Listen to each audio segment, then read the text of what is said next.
नमस्कार मंडळी, मी ओमकार पवार आपल्या सर्वांचं अंतरंग कलाकारांच्या नवीन भागात स्वागत करतो. तर मंडळी, सर्वप्रथम जेव्हा ही शोभायात्रा झालेली तेव्हा पालखी सोहळा तर होताच, आणि त्याच पालखी सोहळ्यातले हे दिंडीतले वारकरी मंडळी आज आपल्यासोबत उपस्थित आहेत. चला तर मग आज ह्यांचेच आपण अंतरंग जाणून घेऊयात. तर मंडळी, आपल्यासोबत आज साव्या आहे.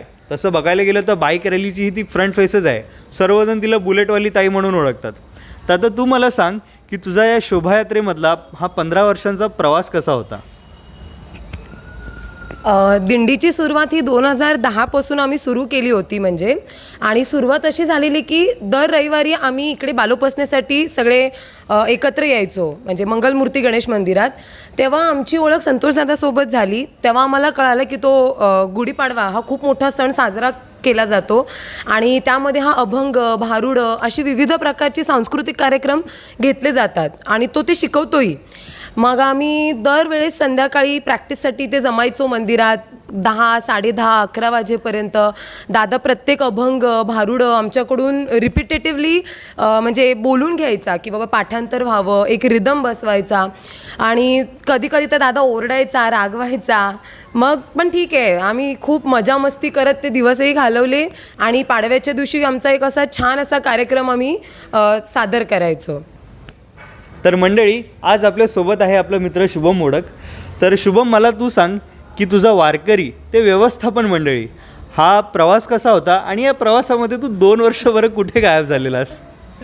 सर्वप्रथम जसं की इनी बोलले की वारकरी दिंडी ही जर आम्ही सुरुवात केली 15 वर्षापूर्वी, तर अगदी आम्ही ह्याच जागी मंदिरात आम्ही प्रॅक्टिस केली आहे आणि तो पूर्ण 15 वर्षाचा अनुभव हा अगदी आठवणीतील आहे. त्यातून आम्ही मॅनेजमेंट म्हणा, क्रिएटिव्ह म्हणा, बरंच काही आम्ही शिकलो आहे.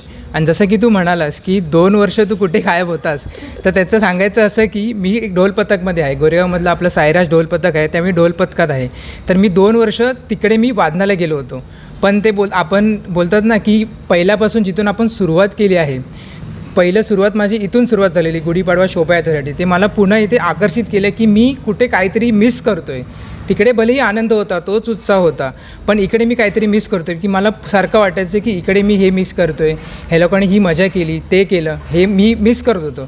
तर मी पुन्हा तिकडून आता 2023पासून इकडे रुजू झालो आहे. इकडे वेगवेगळे पारंपरिक लोकनृत्य सादर केले जातात, जेणेकरून आम्हाला त्यातून शिकायला मिळतं. अगदी या 15 वर्षातून आम्हाला खूप काही शिकायला भेटलं आहे. असा हा प्रवास खूप छान होता आणि यापुढेही राहील.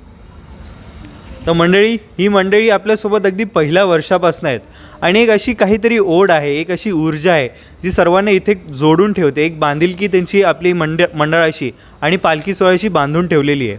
तर तसं बघायला गेलं तर आपल्या दिंडीतला हुकमी एक्का तेजश्री ताई, ती आज आपल्यासोबत आहे. तर ताई, मला सांग, तुझ्या काही अशा विशेष गमती आठवणी आपल्या पालखी सोहळ्यासोबतच्या आहेत का? जसं साव्याने सांगितलं, सुरुवात ही दिंडीपासून झाली होती. त्याच दिंडीचा प्रवास पुढे नेण्यासाठी आम्ही भारूड सादरीकरणास सुरुवात केली. जसे भारुडाचे द्विअर्थी नेहमी भारूड असतं, एक आध्यात्मिक, एक सांसारिक, असे 2 अर्थ असतात. तर ते भारूड आम्ही करण्याचा प्रयत्न केला. भारुडालाच आम्ही पुढे जाऊन 2022 साली सुधीर कलिंगन यांना श्रद्धांजली म्हणून आम्ही दशावतार सादर करण्याचा प्रयत्न केला. त्यातही गमती, त्यातही काही आठवणी आहेत ज्या अजूनही आठवल्या की हसू येतं. त्यानंतर त्यालाच पुढे जाऊन आम्ही गेल्या वर्षी संत स्त्रियांवर आधारित संगीत बया दार उघड हे नाटक केलं होतं. संत ज्ञानदेव, संत तुकाराम हे संत सगळ्यांना माहिती आहेत, पण संत स्त्रियांचं देखील तेवढंच महत्त्व आहे ते सांगण्याचा आम्ही प्रयत्न केला. त्या नाटकात गीताताई ह्यांचं आम्हाला चांगलं मार्गदर्शन मिळालं. तिचे देखील आभार मी मानते. आणि यावर्षी देखील आम्ही असंच काहीतरी नवीन, असंच काहीतरी महत्त्वाचं सादर करण्याचा प्रयत्न नक्की करू. तर मंडळी, आज आपल्यासोबत आपला मित्र शार्दूलसुद्धा आहे. तो तसं बघायला गेलं तर पेशाने एक वकील आहे, पण सतत दरवर्षी या शोभायात्रेत सहभागी होत असतो. तर शार्दूल, मला सांग की हा लोककला, आपल्या ज्या लोककला आहेत त्या सादरीकरणासाठी तुम्ही सर्वजण सराव कशा प्रकारे करता? तसं बघायला गेलं तर आम्हाला बऱ्याच लोकांची मदत होते सरावामध्ये. पहिलं तरी संतोषदादा असेल किंवा सुतारदादा, प्रामुख्याने 2 नावं घ्यायची झाली तर सुतारदादा आणि अमितदादा यांचा आम्हाला नेहमी पाठबळ असतो की आमच्याकडनं गाण्यांचे सराव करून घेणं, नाटकाच्या तालमी करून घेणं. आमच्या इथे प्रमुख 2 गायक आहेत तसंच एक अजून उल्लेखनीय नाव घ्यायचं म्हणजे गेल्या वर्षी आम्ही जे गोंधळ सादर केलेलं आणि ते जे आमचं बसवलेलं परमादादा, ह्याचं नाव घ्यायला मला आवडेल, कारण हे लोक आमच्याकडनं अतूट मेहनत करून घेतात आणि मग आमचा तिकडे जो आम्ही सादरीकरण करतो तो उत्तम असतो. तर मंडळी, आज आपल्यासोबत आपला मित्र प्रज्वलसुद्धा आहे. तसं बघायला गेलं तो एक डॉक्टर आहे पेशाने. तर प्रज्वल, मला सांग, तू तुझी डॉक्टरकी आणि आपली ही शोभायात्रा या दोन्ही गोष्टींमधलं तू वेळ कशा प्रकारे मॅनेज करतोस? तर जसं मी आज डॉक्टर बनलो आहे, परंतु मी जेव्हा सुरुवात केलेली तेव्हा मला वाटतं की मी 6वी किंवा 7वीमध्ये होतो जेव्हा पहिलं वर्ष सुरू झालेलं लोककलेचं. आणि अजूनही मी समजतो की मी तेवढाच लहान आहे, कारण की अजूनही हे जे लोक आहे जे आम्हाला दरवर्षी काहीतरी नवीन घेऊन येत असतात आणि सांगत असतात की तुम्हाला हे करायचं आहे, तर आमच्यासाठी तेवढंच नवीन असतं आणि आम्ही ॲज अ स्टुडंट म्हणूनच बसतो आणि सर्व शिकत असतो आणि परफॉर्म करत असतो. तर भलेही किती डॉक्टर झालो, म्हणजे मी जरी डॉक्टर असलो, हा वकील आहे आणि इथे बसलेले सर्वच तेवढेच बिझी आहेत जेवढा मी बिझी आहे माझ्या लाईफमध्ये, परंतु सगळे वेळ काढून आवर्जून जेव्हा गुढीपाडवा येतो तेव्हा प्रॅक्टिससाठी या मंदिरामध्ये हजर असतात. तर ही फार एक महत्त्वाची बाब आहे जी लक्षात घेतली पाहिजे, कारण किती काही झालं तरी मी नेहमी म्हणत असतो की जी गोष्ट आवडत असते तिच्यासाठी स्पेशली वेळ काढायला लागत नाही, त्यासाठी आपोआप वेळ निघत असतो. तर तेच आहे की लोककलेची जी ओढ आहे आमच्या सर्वांमध्ये तीच आम्हाला इथे घेऊन येते आणि त्यामुळेच टाईम मॅनेज होऊन जातो, स्पेशली करावा लागत नाही.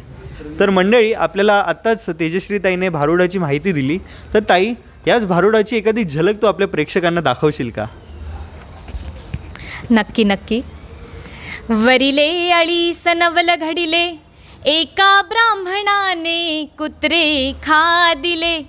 आता तुम्ही यात बघू शकता की ब्राह्मण आणि कुत्र हे समीकरण काही बसत नाही. तर यामध्ये आध्यात्मिक अर्थ असा की विश्वामित्रासारख्या ब्राह्मणाने खालच्या पातळीवर येऊन वासनेचं म्हणजेच मेणकेचं इथे कुत्रं खाल्लं होतं. तर हा भारुडामधला हे विशेष आहे ते भारुडाचं. तर मंडळी, भारूड असो, कीर्तन असो, अशा सगळ्या गोष्टींमध्ये असंच काही ना काही संदेश हा दडलेला असतो. तसं बघायला गेलं तर आपला हा संत साहित्य फारच मोठा आहे आणि आम्ही कुठे ना कुठे ह्याच सगळ्या गोष्टींचा आपला वारसा जपण्याचा प्रयत्न करत असतो, आपली लोककला सादर करण्याचा प्रयत्न करत असतो. तर शार्दूल आणि प्रज्वल, तुम्हीसुद्धा गेल्या वर्षी मुळात आपणच सर्वांनी गोंधळ सादर केला होता, तर त्याची झलक तुम्ही आम्हाला दाखवाल का? हो, नक्कीच दाखवणार. जरूर जरूर.